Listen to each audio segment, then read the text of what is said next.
Epic Games to pay $520 million to the FTC over Fortnite complaints. Now, we all know that I am no fan of Fortnite, and my thoughts on the Fortnite community are extremely negative to say the least, but $520 million, god damn.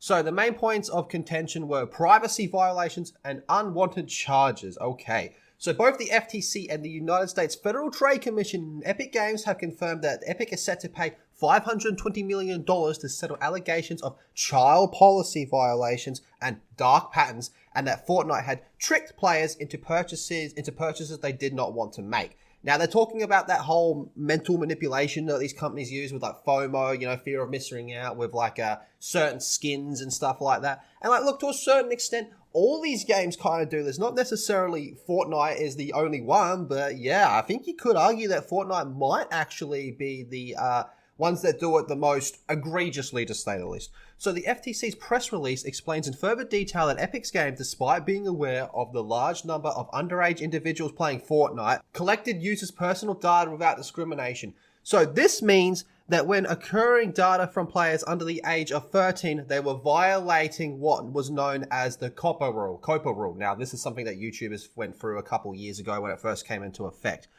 which requires obtaining the parents' verifiable consent before collecting a minor's information. If a parent requests their child's data to be deleted, the FTC claims they had to jump through unreasonable hoops. Oh boy.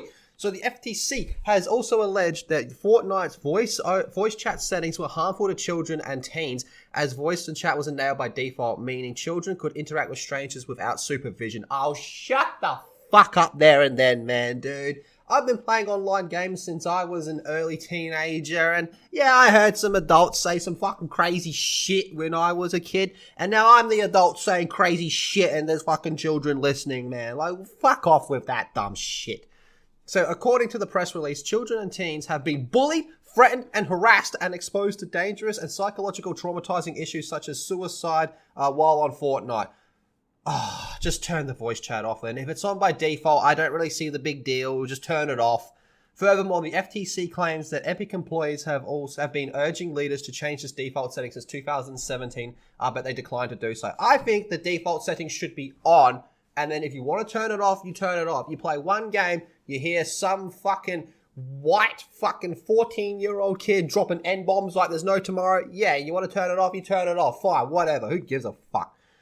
So these complaints are reasonable for the $275 million of total amount paid, a penalty that will go to the US government, and the other $245 million is due to unwanted charges, and this money is meant for refunds for players who made accidental purchases or parents whose children made purchases without their permission. Oh boy.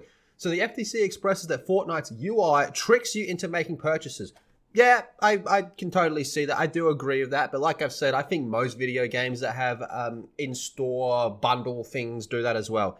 It's as easy as a one-click system that has resulted in players purchasing items after loading screens or sleep mode. So once a credit card was saved to the Fortnite system, children could purchase cosmetics without any parental or cardholder consent, sometimes resulting in hundreds of dollars being spent before this was noticed. Well, where the fuck are the parents in this situation? Like, don't get me wrong. Yeah, you're probably going to lose a few bucks there, mum and dad. But come on, wouldn't you step in after the first time about there's a problem here? And the FTC states that customers could get locked out of their account if they disputed the changes with their credit card companies. Epic Games, in its press release, affirmed that its current policy, some old, some new, that addresses the concerns made by the FTC. Players can make an instant cancellations of something they purchased. Now, within a 24-hour cancellation window, there will be a hold to purchase button system, but there will also be a self-service refund option. Though you'll only get one return ticket per year. Parents will have more parental controls like PIN authorization for purchases, daily spending limits, and voice chat defaulting to nobody if a player is under 18. Holy shit. So all that comes to $520 million to the FTC. Fucking hell, Fortnite, man. Like, we saw that they are being sued by some like parents over in Canada for some dumb shit. And with this lawsuit going through and winning, I don't know. Maybe that's going to give those fucking Karen mothers over there a bit more precedence to maybe get their dub over as well, or get their dub over Fortnite as well. Absolute insanity for $520 million. But at the same time, fuck you, Fortnite. But I think all parties involved in this are fuckwits.